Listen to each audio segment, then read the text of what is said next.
दक्षिण चीन सागर में अपनी पूर्व घोषित अभ्यास गतिविधियों को 4 मध्यम दूरी की मिसाइलें दाग कर बढ़ा दिया है। पेंटागन ने यह बात कही है। चीन की ओर से ये मिसाइलें हैनान द्वीप समूह और पारासेल द्वीप समूह के बीच वाले इलाकों में दागी गई। पेंटागन ने एक बयान में कहा कि रक्षा मंत्रालय दक्षिण चीन सागर में पारासेल द्वीप समूह के आसपास 23 से 29 अगस्त के बीच बैलिस्टिक मिसाइलों के परीक्षण समेत अन्य सैन्य अभ्यास करने के चीन के हालिया फैसले को लेकर चिंतित है।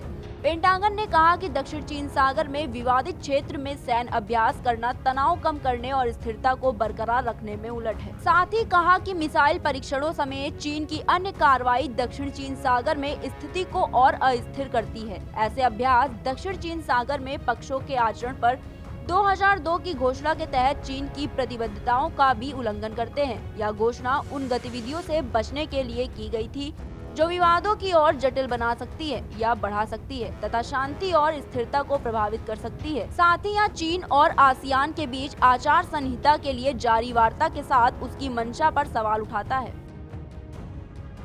पेंटागन ने कहा कि यह सैन्य अभ्यास दक्षिण चीन सागर में गैर कानूनी समुद्री दावों पर जोर देने और अपने दक्षिण पूर्वी एशियाई पड़ोसियों को नुकसान पहुंचाने के लिए चीन की ओर से लगातार की जा रही कार्रवाइयों में से हालिया कार्रवाई है।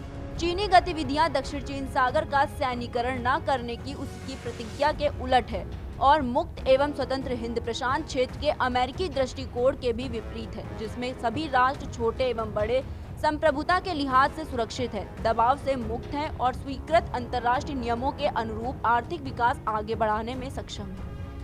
पेंटागन ने कहा कि उसने जुलाई में चीन को चौकन्ना किया था कि वह स्थिति की निगरानी करना जारी रखेगा, इस उम्मीद के साथ कि चीन दक्षिण चीन सागर में अपनी सैन्यीकरण की कार्रवाई और पड़ोसियों पर दबाव को कम करेगा। उसने कहा कि चीन ने बैलिस्टिक मिसाइलें दाग कर अपनी अभ्यास गतिविधियों को बढ़ाना जारी रखना चुना।